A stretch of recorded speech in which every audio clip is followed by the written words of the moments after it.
Muito bem, então falamos dessa primeira fase, segundo o plano de desenvolvimento de Maria Montessori, e agora a gente quer falar um pouquinho sobre a segunda fase do plano de desenvolvimento de Maria Montessori. Quais são as necessidades da criança nessa fase, Fernanda? Então, a segunda fase, ela é dos 6 aos 12 anos, né? Essa fase é uma fase onde a criança já está num processo de crescimento ali, né? Bem exponencial, né? Então, a criança, ela começa a ter transformações muito significativas, né? De forma física, né? Fisiológica, sim. E também de forma psicológica, né? Ela começa já a ter a troca ali da dentição, né? Começa a ter um crescimento muito grande, né? De membros, principalmente, já começa a ficar meio desengonçados, né? Já começam a ter rejeição às crianças um pouquinho menores, não querem ir perto deles, né? E não gostam mais de ser chamadas de crianças pequenas, né? Muitos deles têm isso também. Sim. E eles também trazem ali uma rispidez, né? Nas falas. Uma fase desafiadora da infância. Bem desafiadora, né? Então, eles estão nesse processo, né, de encontrar-se ali consigo mesmo. Se pudéssemos utilizar, né, uma expressão, né, desse jovenzinho ali, né, que está começando a entrar na fase da adolescência, ajude-me a encontrar-me comigo mesmo.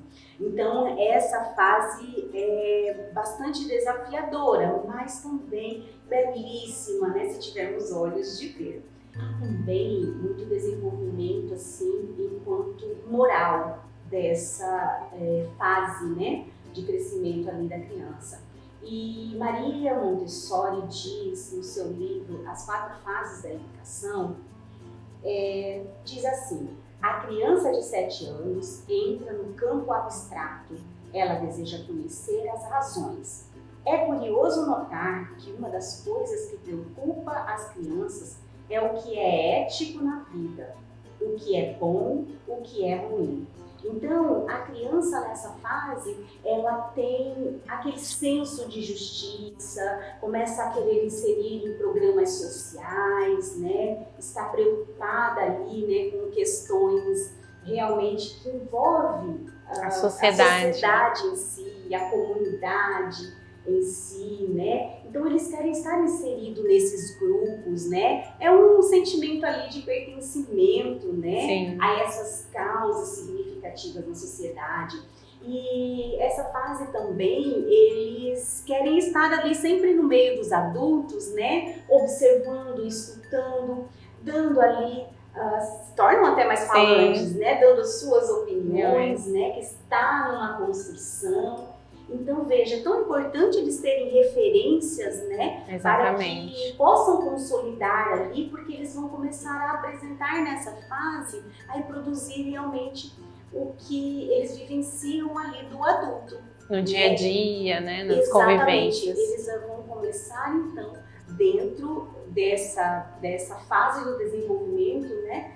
A se posicionar enquanto exemplo que eles têm ali do adulto, né, com quem eles convivem.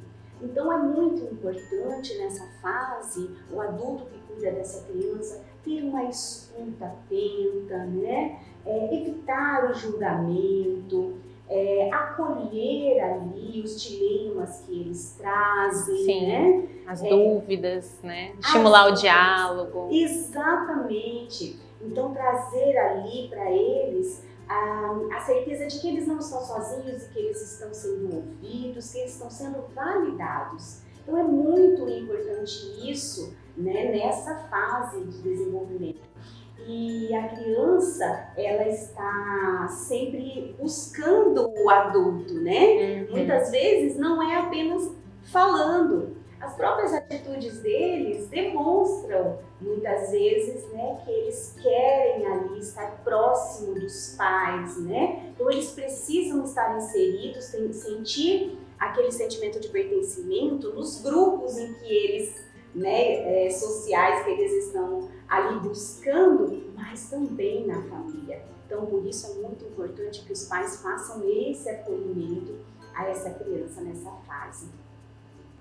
Então, Thaís, essa segunda fase é dos 6 aos 12 anos, né? Se pudéssemos utilizar aí uma expressão, né, como se eles estivessem nos dizendo, eles diriam assim: ajude-me a pensar por mim mesmo, né? Então, é aquela fase em que a criança tem um crescimento, um desenvolvimento psicológico, físico, né, fisiológico, né? Assim, bem significativo nessa fase. Né? A fase onde muitas vezes já começa a menarca, né? Primeira menstruação da menina, né? Muitos meninos entram naquela fase em que a voz começam a mudar, troca da dentição, né? Sim. Aquele crescimento dos membros, né? Que vão ficando meio desengonçados. Então, a criança vai tendo mudanças realmente muito significativas e muitas vezes vão sentindo ali, né?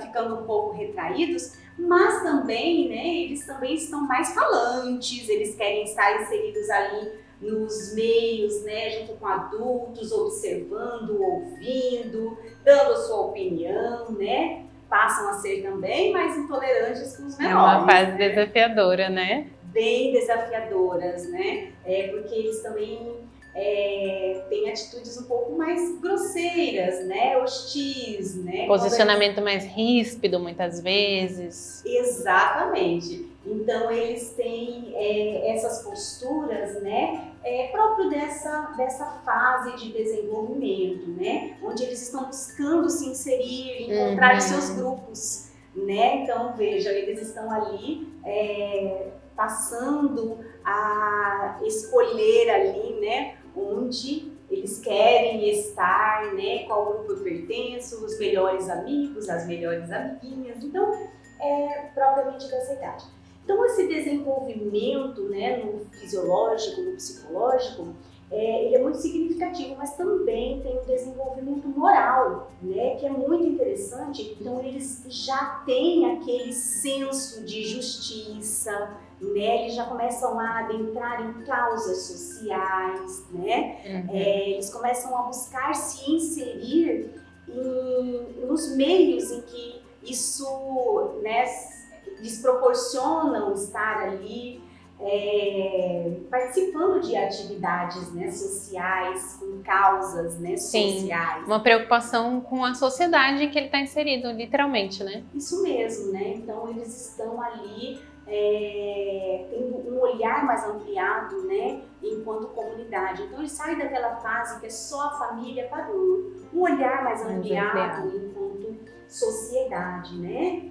E é nessa fase também que a criança começa a ter a postura ali, né, que vem muito exemplificada daquele adulto que a influencia. Então ele já começa a trazer ali, né, nessa fase, então, a influência, né, dos exemplos que o adulto com quem ele convive, né, está no seu dia a dia ali convivendo. Então, exatamente.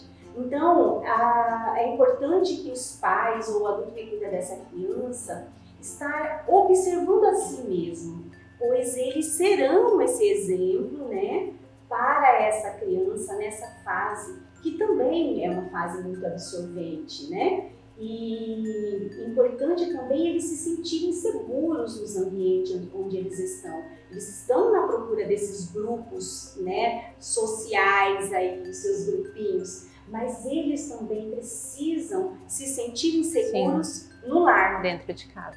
Dentro de casa, né? Por isso é importante que os pais tenham uma escuta atenta, né? Evite julgamentos, acolha ali os seus dilemas, né? Validem a opinião da estimular criança. o diálogo, dentro das possibilidades dos esforços também dos pais. A gente sabe que muitas vezes para nós adultos também temos muitos dias desafiadores, mas na medida do possível, dos esforços, sempre acolher a criança nessa fase principalmente, né, Fer? Sim, e eles pedem, né, esses diálogos. Às vezes não de forma direta, mas às vezes eles estão buscando ali, se aproximando dos pais, né, e eles querem ser ouvidos, né. e eles precisam ser ouvidos, e isso auxilia muito também na relação do adulto com a criança, né? Na conexão da família, na segurança e na confiança dessa criança nos pais. Então você está gerando ali, auxiliando, né, dessa forma, né, com o diálogo, se aproximando, validando, auxiliando com que essa criança se torne ali um jovem que nas suas dificuldades, com certeza, buscará a opinião, o acolhimento dos pais, né, e do adulto que cuida. Quando viver um desafio na vida, ele vai correr para a família e não da família, não é mesmo? Exatamente, isso mesmo. Falamos então da primeira e da segunda fase, e agora vamos falar um pouquinho sobre a terceira fase de desenvolvimento que Maria Montessori traz pra gente, que já é uma fase bem rotulada, né, Fernanda? A fase da adolescência. E conta um pouquinho pra gente como que os pais podem auxiliar a criança, né, o adolescente que está nessa fase, segundo Maria Montessori.